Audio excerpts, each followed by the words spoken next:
જરા વિચારો, આપણા દેશમાં દર 3માંથી એક પુખ્ત વ્યક્તિને આ તકલીફ છે અને એમાંના ઘણાને તો એની ખબર પણ નથી.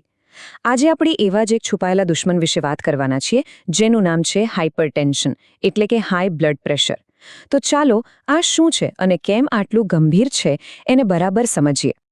હાઇપરટેન્શનને એક નામ આપવામાં આવ્યું છે, સાયલેન્ટ કિલર, એટલે કે મૂક હત્યારો. નામ સાંભળીને જ થોડું ડર લાવે નહીં? પણ આવું કેમ?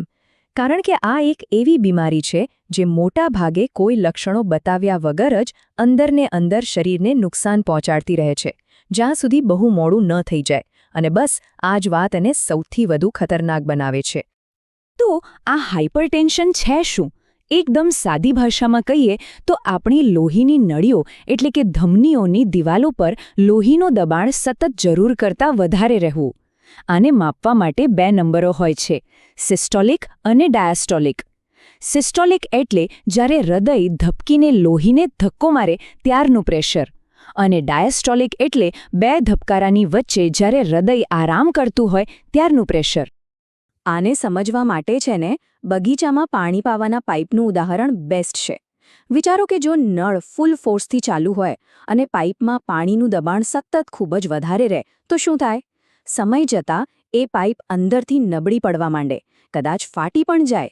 બસ આવું જ કંઈક આપણી લોહીની નળીઓ સાથે થાય છે જ્યારે બ્લડ પ્રેશર સતત ઊંચું રહે. ચાલો હવે જરા નંબરોની આ માયાજાળને સમજીએ, કારણ કે બ્લડ પ્રેશરની આખી રમત આ સિસ્ટોલિક અને ડાયાસ્ટોલિક આંકડાઓ પર જ ટકેલી છે.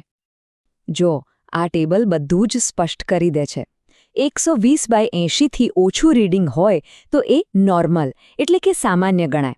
જો ઉપરનો આંકડો એટલે કે સિસ્ટોલિક 120 થી 129ની વચ્ચે હોય તો એ એલિવેટેડ કેટેગરીમાં આવે. આ જાણે એક વોર્નિંગ બેલ છે કે હવે સાવધાન થઈ જાઓ. આનાથી આગળ 130 થી 139 સિસ્ટોલિક હોય તો એ છે હાઇપરટેન્શન સ્ટેજ 1.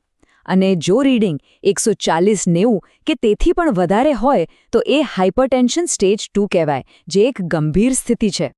અને હવે આ નંબર પર ખાસ ધ્યાન આપજો. જો કોઈનું બ્લડ પ્રેશર 180/120 થી પણ ઉપર જતું રહે તો તેને હાઇપરટેન્સિવ ક્રાઇસિસ કહેવાય છે.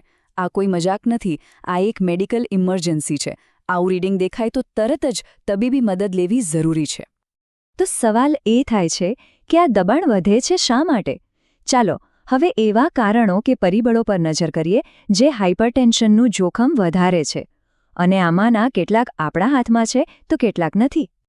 મોટા ભાગના કિસ્સાઓમાં લગભગ 90-95% લોકોમાં પ્રાથમિક હાઇપરટેન્શન જોવા મળે છે. આનો મતલબ એ છે કે એનું કોઈ એક ચોક્કસ કારણ નથી હોતું. એમ સમજો કે થોડું નસીબ અને થોડી આપણી જીવનશૈલી બંનેનો ફાળો હોય છે. બાકીના 5-10% કેસ ગૌણ હાઇપરટેન્શનના હોય છે, જે કિડનીની બીમારી જેવી કોઈ બીજી તકલીફને કારણે થાય છે. આ જોખમી પરિબળોને આપણે 2 ભાગમાં વહેંચી શકીએ. એક બાજુ એ વસ્તુઓ છે જે આપણા હાથમાં નથી, જેમ કે વધતી ઉંમર કે વારસાગત કારણો. અને આ પણ બહુ અગત્યનું છે, બીજી બાજુ એ કારણો છે જે મોટાભાગે આપણા પોતાના કંટ્રોલમાં છે, જેમ કે ખોરાકમાં વધારે પડતું મીઠું, વજન, કસરતનો અભાવ, ધૂમ્રપાન અને તણાવ. અને સારા સમાચાર એ છે કે આ જ એ પરિબળો છે જેને સુધારવાથી સૌથી મોટો ફરક પડી શકે છે. હવે પાછા ફરીએ એ જ વાત પર. Silent killer.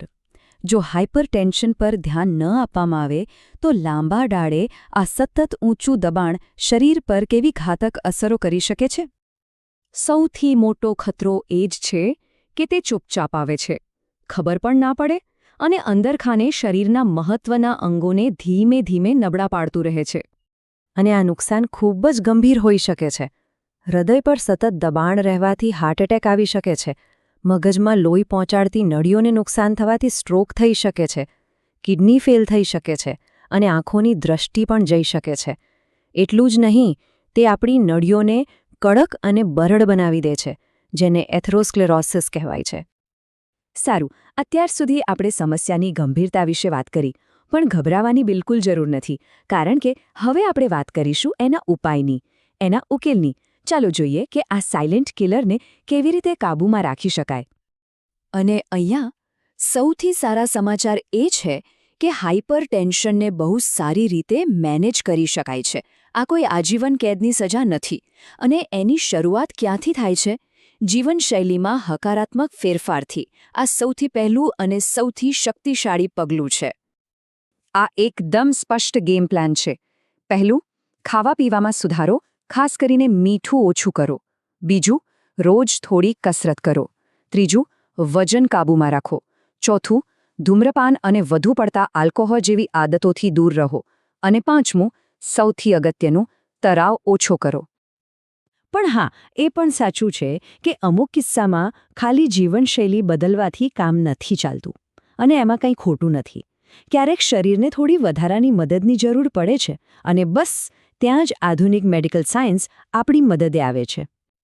ડોક્ટરો પાસે સારવાર માટે ઘણા બધા અસરકારક વિકલ્પો હોય છે, જેમ કે ડાયુરેટિક્સ, એસી ઇન્હિબિટર્સ અને બીજી ઘણી દવાઓ. પણ યાદ રાખજો, કઈ દવા કોના માટે યોગ્ય છે એ નિર્ણય ફક્ત અને ફક્ત ડોક્ટર જ લઈ શકે છે. તો આખી વાતનો સાર શું છે? એ જ કે હાઇપરટેન્શન ભલે ગંભીર હોય, પણ એ કોઈ હાર નથી. સાચી જાણકારી, જીવનશૈલીમાં યોગ્ય ફેરફાર અને જરૂર પડે તબીબી સારવારથી તેને પૂરેપૂરું નિયંત્રણમાં રાખી શકાય છે અને એકદમ સ્વસ્થ જીવન જીવી શકાય છે. આ બધું મેનેજ થઈ શકે છે, પણ ત્યારે જ જ્યારે એના વિશે ખબર હોય. આ વાત એક બહુ અગત્યનો સવાલ છોડી જાય છે. છેલ્લી વાર પોતાના બ્લડ પ્રેશરના આંકડા ક્યારે તપાસ્યા હતા? યાદ રાખજો, જાણકારી એ જ બચાવ છે, ખાસ કરીને જ્યારે વાત આપણા પોતાના સ્વાસ્થ્યની હોય.